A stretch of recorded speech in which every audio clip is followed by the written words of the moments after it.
Hello, നിങ്ങൾക്ക് എല്ലാവർക്കും ഞങ്ങളുടെ ഡെയിലി മീഡിയ പ്രസൻസ് യൂട്യൂബ് ചാനലിൻ്റെ പുതിയ വീഡിയോയിലേക്ക് സ്വാഗതം. ഞാൻ മുന്നേ ഒരു വീഡിയോ ഇട്ടപ്പോൾ പറഞ്ഞിട്ടുണ്ടായിരുന്നു നെക്സ്റ്റ് വീഡിയോ വരുന്നത് ഞങ്ങൾക്ക് ദൈവം തന്ന ഒരു ഗിഫ്റ്റിനെ കുറിച്ചിട്ടാണെന്ന്. അപ്പോൾ അതാണ് ഇപ്രാവശ്യത്തെ വീഡിയോയിൽ ഞാൻ ഉൾക്കൊള്ളിച്ചിരിക്കുന്നത് കേട്ടോ. ഈ വീഡിയോ കാണുമ്പോൾ തന്നെ നിങ്ങൾക്ക് മനസ്സിലായിട്ടുണ്ടാവും എന്താണ് ദൈവം ഞങ്ങൾക്ക് തന്നതെന്ന്. നിങ്ങൾ വിചാരിച്ചതുപോലെ തന്നെ ഞങ്ങൾ കണ്ട ഞങ്ങളുടെ സ്വപ്ന ഭവനത്തെ പറ്റിയാണ് കേട്ടോ. അതിൻ്റെ ഓരോ സ്റ്റെപ്പുകളാണ് ഓരോ വീഡിയോയിലായിട്ട് ഇൻക്ലൂഡ് ചെയ്തിരിക്കുന്നത്. മുന്നേ ഒരു വീഡിയോ ഇട്ടിട്ടുണ്ടായിരുന്നു, ഡാഡിക്കും മമ്മിക്കും ഞങ്ങളൊരു പാതിരാത്രി കയറി വന്നൊരു സർപ്രൈസിങ് വീഡിയോ കൊടുക്കുന്നത്. അന്ന് ഞങ്ങൾ വന്നത് ഈ ഒരു കാര്യത്തിന് വേണ്ടിയിട്ടാണ് കേട്ടോ. ഒരു 10 ദിവസത്തെ ലീവിന് വേണ്ടിയിട്ടാണ് ഞങ്ങൾ അന്ന് വന്നിട്ടുണ്ടായിരുന്നത്. അന്ന് എടുത്തിട്ടുള്ള കുറച്ച് ക്ലിപ്പുകളെല്ലാം ആഡ് ചെയ്തിട്ടാണ് കേട്ടോ ഞങ്ങളുടെ സ്വപ്ന ഭവനം നിങ്ങളുടെ മുന്നിലേക്ക് എത്തിക്കുന്നത്. അപ്പോൾ വീഡിയോയുടെ ലാസ്റ്റ് വരയ്ക്ക് എല്ലാവരും കാണണം. എന്നാൽ മാത്രം ഞങ്ങളുടെ ഭവനത്തിൻ്റെ, അതായത് ഞങ്ങളുടെ സ്വപ്നത്തിൻ്റെ പേരും അതുപോലെ ഞങ്ങളുടെ വീടിൻ്റെ ആ ഒരു ഹോം ടൂറും ഒക്കെ നിങ്ങൾക്ക് കാണാൻ സാധിക്കുള്ളൂ. ആരും സ്കിപ്പ് ചെയ്ത് കളയാതെ കാണണേ. ഫസ്റ്റിൽ കാണിച്ചത് എന്താണെന്ന് വെച്ച് കഴിഞ്ഞാൽ നമ്മുടെ വീടിൻ്റെ ഫ്രണ്ടിൽ 2 തെങ്ങുണ്ടായിരുന്നു, അതുപോലെ കുറച്ച് ചെടികളൊക്കെ ഉണ്ടായിരുന്നു. അപ്പോൾ കുറ്റിയടിക്ക് വേണ്ടിയിട്ട് അതൊക്കെ ക്ലീൻ ആക്കിയിട്ടുണ്ടായിരുന്നു. പിന്നെ കുറ്റിയടി നല്ല വിചാരിച്ചതിലും ഗംഭീരമായിട്ട് ദൈവം അനുഗ്രഹിച്ച് അത് നടന്നു. അതിനുശേഷം നമ്മുടെ ഫൗണ്ടേഷൻ വർക്ക്, അതായത് തറക്കല്ലിടലിൽ നമുക്ക് വീഡിയോ എടുക്കാനായിട്ട് പറ്റിയില്ല. അപ്പോൾ അത് ഫൗണ്ടേഷൻ വർക്ക് കഴിഞ്ഞതിൻ്റെ വീഡിയോ ആണ് കേട്ടോ ഈ കാണുന്നത്. നമ്മുടെ വീടിൻ്റെ സ്ക്വയർ ഫീറ്റ് വന്നിട്ട് 2000 സ്ക്വയർ ഫീറ്റാണ്. അത് സിംഗിൾ ഫ്ലോറിലാണ് കേട്ടോ പണിയുന്നത്. കാരണം ഞങ്ങൾക്ക് 2 നില താല്പര്യമില്ല. അപ്പോൾ അങ്ങനെ 2000 സ്ക്വയർ ഫീറ്റാണ് ഞങ്ങൾ വീട് പണിയുന്നത്. അതുകൊണ്ട് കുറച്ച് മുറ്റമൊക്കെ ഞങ്ങൾക്ക് പോയി കിട്ടിയിട്ടുണ്ട് കേട്ടോ. ഈ വീടിനെ പറ്റി പറയുകയാണെങ്കിൽ നമ്മൾ ഒരുപാട് കാലം ഇതിനെപ്പറ്റി ആലോചിക്കലോ ചിന്തിക്കലോ ഒന്നും ചെയ്തിട്ടുണ്ടായിരുന്നില്ല. വിത്തിൻ 1 വീക്കിൻ്റെ ഉള്ളിലാണ് ഞാനും എൻ്റെ ഹസ്ബൻഡും ഈ ഒരു വീടിനെ പറ്റി ചിന്തിച്ചതും ഇതിനു വേണ്ടിയുള്ള കാര്യങ്ങൾ ഓരോ സ്റ്റെപ്പായിട്ട് സ്റ്റാർട്ട് ചെയ്തത് ഒരു ആഴ്ചയ്ക്കുള്ളിലാണ് കേട്ടോ. പിന്നെ ഞങ്ങളെടുത്ത ഈ തീരുമാനം ഞങ്ങൾ പലരുടെ അടുത്തും അവതരിപ്പിച്ചു. ഞങ്ങൾ ഒരുപാട് വെല്ലുവിളികൾ ഫേസ് ചെയ്തിട്ടുണ്ടായിരുന്നു കേട്ടോ. അതുകൊണ്ട് തന്നെ ഞങ്ങളിത് എത്രയും പെട്ടെന്ന് തീർക്കുക എന്നതായിരുന്നു ഞങ്ങളുടെ അടുത്ത ലക്ഷ്യം.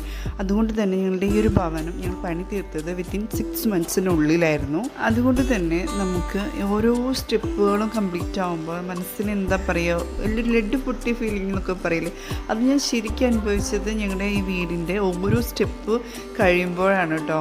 ഞങ്ങൾ ഈ വീട് പണിതത് കരാർ അടിസ്ഥാനത്തിലാണ് കേട്ടോ. പക്ഷേ ഇതിൽ മരം ഇൻക്ലൂഡ് അല്ല. കാരണം ഞങ്ങളുടെ കയ്യിൽ തേക്കുണ്ടായിരുന്നു, ഞങ്ങളുടെ പറമ്പിലുണ്ടായിരുന്ന തേക്കുണ്ടായിരുന്നു. അതുകൊണ്ട് തന്നെ ഞങ്ങൾക്ക് ഞങ്ങളുടെ കട്ടിളയും ജനലും വാതിലും അതുപോലെ വീട്ടിൽ ഫർണിച്ചേഴ്സിനൊക്കെ ഇതിന് മരം ഉണ്ടായിരുന്നത് കൊണ്ട് ഞങ്ങൾ മരം ഈ കരാറിൽ ഇൻക്ലൂഡ് ചെയ്തിട്ടില്ല. അത് കുറച്ചിട്ടാണ് കേട്ടോ ഞങ്ങൾ കരാർ കൊടുത്തിട്ടുണ്ടായിരുന്നത്. സത്യം പറഞ്ഞാൽ ഒരു വീട് പണി എന്താണ്, ഇതിനൊക്കെ എന്തൊക്കെ സ്റ്റെപ്പുകളുണ്ട്, ഇതെന്തൊക്കെ കാര്യങ്ങൾ നോക്കണം, ഇതൊന്നും എനിക്ക് ഒരു ABCD പോലും അറിയാത്തൊരു വ്യക്തിയായിരുന്നു ഞാനും എൻ്റെ ഹസ്ബൻഡും. പക്ഷെ ഇതിലേക്ക് ഇറങ്ങിയപ്പോഴാണ് ഇതൊക്കെ കാര്യങ്ങളാണ് നമ്മൾ ശ്രദ്ധിക്കേണ്ടതെന്നും ഇന്ന കാര്യങ്ങളൊക്കെ ചെയ്യണം എന്നുള്ളതൊക്കെ ഒരുപാട് കാര്യങ്ങൾ പഠിക്കും, അതുപോലെ തന്നെ ഇതിനെപ്പറ്റി അന്വേഷിക്കും ഒക്കെ ചെയ്തിട്ടാണ് കേട്ടോ ഞങ്ങളാൽ മാക്സിമം നന്നാക്കുക എന്ന രീതിയിലാണ് ഞങ്ങളുടെ ഈ സ്വപ്നം യാഥാർത്ഥ്യമാക്കിയിട്ടുള്ളത്. എനിക്ക് പുതിയതായിട്ട് വീട് വയ്ക്കുന്നവരോട് പറയാനൊരു അഡ്വൈസാണ്, നമുക്കറിയാത്തൊരു മേഖലയാണ്. അറിയുന്നവരുണ്ടായിരിക്കാം, പക്ഷെ അറിയാത്തവർക്ക് വേണ്ടിയിട്ടാണ് കേട്ടോ. നമുക്കറിയാത്തൊരു മേഖലയായതുകൊണ്ട് നമ്മൾ ഒരുപാട് സ്ഥലത്ത് പറ്റിക്കപ്പെടാൻ ചാൻസസ് കൂടുതലാണ്. അപ്പോൾ അതുകൊണ്ട് നമ്മൾ ഓടിപ്പോയി ഒരു ഷോപ്പിൽ നിന്ന് അങ്ങോട്ട് മേടിക്കാതെ അതിനെപ്പറ്റി പല ഷോപ്പുകളിൽ അന്വേഷിച്ച് പലരുടെ അടുത്തും അതിനെപ്പറ്റി ചോദിച്ചറിഞ്ഞ്, പിന്നെ അത് മാത്രമല്ല നമ്മുടെ മൊബൈലിൽ തന്നെ അതിന് ഒരുപാട് സംവിധാനങ്ങളുണ്ട്. അപ്പോൾ ഒന്ന് സെർച്ച് ചെയ്താൽ തന്നെ അതിൻ്റെ ഒരുപാട് വീഡിയോസും കാര്യങ്ങളൊക്കെ മൊബൈലിൽ യൂട്യൂബിലൊക്കെ അവൈലബിൾ ആണ്. അപ്പോൾ അതിനെപ്പറ്റി അന്വേഷിച്ചതിന് ശേഷം മാത്രം ഒരു തീരുമാനത്തിലെത്തുക. പിന്നെ നമ്മുടെ വീട് പണി സ്റ്റാർട്ട് ചെയ്തത് നല്ലൊരു മഴക്കാലത്തായിരുന്നു കേട്ടോ. അത് നല്ല ക്ലൈമറ്റ് ആയിരുന്നു വീട് പണിക്ക്. പിന്നെ അതുകൊണ്ട് തന്നെ ചില ദിവസങ്ങളൊക്കെ നമുക്ക് വാർപ്പിന് ഡിലേ ആയിട്ടുണ്ട്. എന്നാലും മാക്സിമം നല്ല സ്പീഡിൽ തന്നെയാണ് കേട്ടോ നമ്മുടെ കോൺട്രാക്ടർ നമ്മുടെ വർക്ക് അവസാനിപ്പിച്ച് തന്നത്. നമ്മുടെ ഈ വീട് യാഥാർത്ഥ്യമാക്കിയതിന് ശേഷം ഒരുപാട് പേര് നമ്മുടെ ഈ വീട് കാണാനായിട്ട് വന്നിട്ടുണ്ടായിരുന്നു കേട്ടോ. നാട്ടുകാരായിട്ടും അതുപോലെ റിലേറ്റീവ്സൊക്കെ ആയിട്ട് വന്നിട്ടുണ്ടായിരുന്നു. ഒരാൾ പോലും നെഗറ്റീവ് കമൻറ്റ്സ് പറഞ്ഞിട്ടുണ്ടായിരുന്നില്ല കേട്ടോ. എല്ലാവരും പറഞ്ഞത് ഒന്നിനൊന്നിനും മെച്ചമായിരുന്നു. അത് കേൾക്കുമ്പോഴുണ്ടായിരുന്ന സന്തോഷം ഇവിടേക്ക് പറഞ്ഞറിയിക്കാൻ പറ്റില്ല. അത്രയധികം ഹാപ്പി ആയിരുന്നു എല്ലാവരും.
ഫസ്റ്റിനായിരുന്നു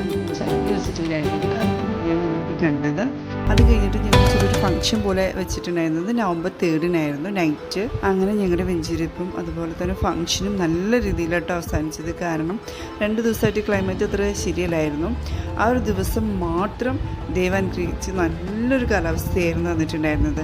അതുകൊണ്ട് കൂടിയാണ് ഞങ്ങളുടെ ക്രിസ് ബൈറ്റ് നല്ലൊരു ദൈവത്തിൻ്റെ ഗിഫ്റ്റാണെന്ന് പറയുന്നത്. പിന്നെ ക്രിസ് ബൈറ്റ് എന്ന് പറഞ്ഞു കഴിഞ്ഞാൽ ബൈറ്റ് എന്നുള്ളതൊരു ഹിബ്രു ലാംഗ്വേജിൽ അത് അർത്ഥം വന്നിട്ട് ഹൗസ് എന്നാണ് കേട്ടോ. അത് അങ്ങനെ ഒരു വെറൈറ്റി നെയിം നോക്കിയിട്ട് എടുത്തതാണ്. അതുകൊണ്ടാണ് ഞങ്ങളുടെ ഭവനത്തിന്, അതായത് ഞങ്ങളുടെ സ്വപ്നത്തിന് ക്രിസ് ബൈറ്റ് എന്നുള്ള പേര് വന്നത്. അപ്പോൾ നിങ്ങൾക്ക് എല്ലാവർക്കും ഞങ്ങളുടെ ഈ വീഡിയോ ഇഷ്ടപ്പെട്ടെന്ന് വിശ്വസിക്കുകയാണ്. നിങ്ങളുടെ അഭിപ്രായങ്ങളും കാര്യങ്ങളൊക്കെ ഞങ്ങളെ അറിയിക്കണം. അപ്പോൾ നെക്സ്റ്റ് വീഡിയോ ആയിട്ട് വരുന്നത് വരേക്കും എല്ലാവർക്കും ബൈ.